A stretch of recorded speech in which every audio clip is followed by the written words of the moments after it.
زه بادر د متون د قوم یم، د مرکز اوسیدونکی یم او د دې مونږ نظامبازي چې دو دا د افغانستان یوه ملي لوبه ده، دا نړیواله لوبه ده او دا د اسلام د نګې نه ده. علماو ته پاته ده او ټول ولس ته دا پاته ده، جهان ته دا پاته ده چې نظامبازي د اسلام د نګې نه ده. نظامبازي او ډېر غټ تاریخ لري او هغه تاریخ چې شپږ سوه کاله مخته دا که تقریبا ایدینه یو څه مخته ده، هغه تاریخ ولته په کتابه کې موږ ذکر کړی ده، لیکلی مو ده، خو دا چې مصر په لوس کې نشته چې تاسو ته یې وښیم. نو دغه ډېر د اصحابو د اولیاو نه د ای وخت نه په افغانستان کې ملي لوبه رواج شوې ده. دا د افغانستان یوه ملي لوبه ده. نو دې ملي لوبې دپاره موږ د ټول جهان نه، د ولس نه، د نړیوالو نه، د ټول رئیس جمهور، د کام او د سر، د سپینګیري، د هر چا نه، هر باشنده نه دا غواړو چې موږ نظامبازي ته پام وکړي. موږ نظامبازي دی په مخ بوځي، په ټولو ولایاتو کې نظامبازیو ته میدانونه ویر کړی شي او نظامبازي په مخ لوړه شي. دا نظامبازي به ان شاء الله تعالی د ولس او د جهان دپاره ډیره پیدامنه تمامه شي. ولې دغې اوسونو سوتلو سره هر کس چې وسوتي تاسې پوښتنه کړای شئ چې دا نه چرسي ده، نه شرابخور ده، نه نشهیي ده او د ډیرو هغه نه د ایمان دي او دا د اسلام په چوکاټ کې د اوس سوتل خپله د اوس سوتل ثواب لري، د اوس پرلي ثواب لري، عام نظامبازي ثواب لري. هغه هم دا لوبه په سنت طریقه ده چې تاسو ته علماو نه دا پوښتنه وکړئ. ډېر معلومات به په دې کې دی خپل ډېر کې، خو موږ د نړیوالو نه د هر چا نه دا غوښتنه کوو چې موږ ته د پام وکړي، موږ ته د خپل حق ورکړای شي.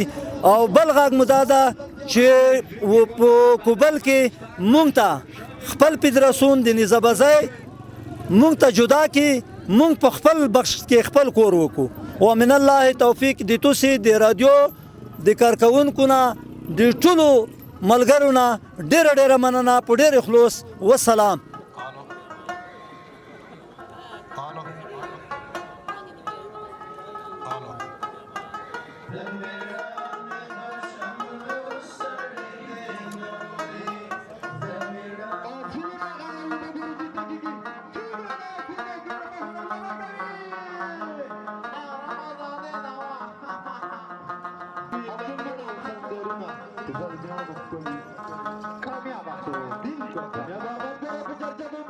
زه ګلعزیز د پکتیکا ولایت د نظامبازي نماینده راغلی خوست یم. د نظامبازي لوبې شروع دي. نظامبازي د افغانستان یوه تاریخي لوبه ده چې هغه د افغانستان په تاریخ کې ډیره سابقه لري.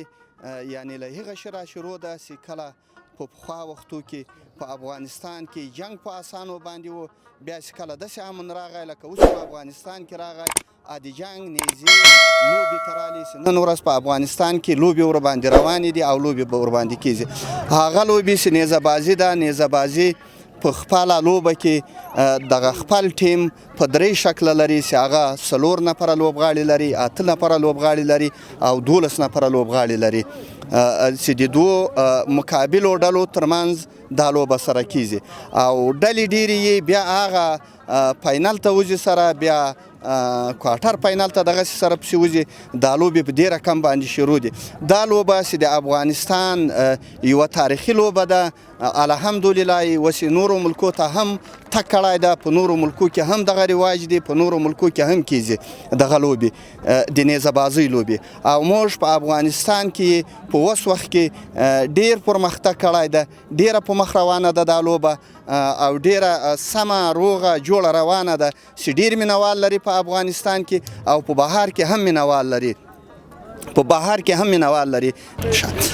د نیزه بازۍ لوبه چې کله جوړیږي بیا په هغه کې خپل ګروپونه لیکل کیږي، د هغو تشکیل لیکل کیږي، د هغو میدان آیاته کیږي چې څرنګه کیږي، د هغو میژوی کتل کیږي. دغه ټولو شیانو ته په کتلو سره وروسته بیا ټاس اچول کیږي. له ټاسه وروسته لوبه د خپلو ټیمانو ترمنځ شروع کیږي. په نیزه بازۍ کې اړتیا سپاره ته ده، روغ اس ته ده. دا لوبه یوه خطرناکه لوبه ده. که نیزه باز یا لوبغاړی صحیح نه وي، له اس صحیح نه وي، دا خطرناکه لوبه خدا نخواسته له یو مشکل سره والقې کیږي. او په دې لوبه کې امپیرو ته ضرورت ده چې ولاړي، مشرانو ته ضرورت ده چې هغه یوه فیصله وکوي پکې د مشکل په وخت کې، او هم دغه میژوی وکتل سي چې له خپل اندازې څخه غټ او وړ نه وي، او هم سیلونه وکتل سي چې له خپل اندازې څخه پراخ جوړ سوي نه وي. بریا ته هر هغه څوک رسېدلی سي چې په خپل ځان باندې باور ولري او خپل تمرینات یې کړي وي، خپل تمرینات یې په مخ کې وړي وي، او هم دا دای لوبه ده چې پکې سابقه ولري، بیا به هغه د موږ د تاسې ښه کې لاړي. د دغې لوبې لپاره تمرینات پکار دي چې مسلسل وسي.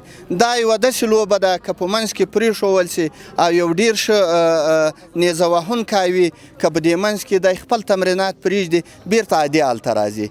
دغه تمرینات د نیزه وهنې لپاره مسلسل باید وسي.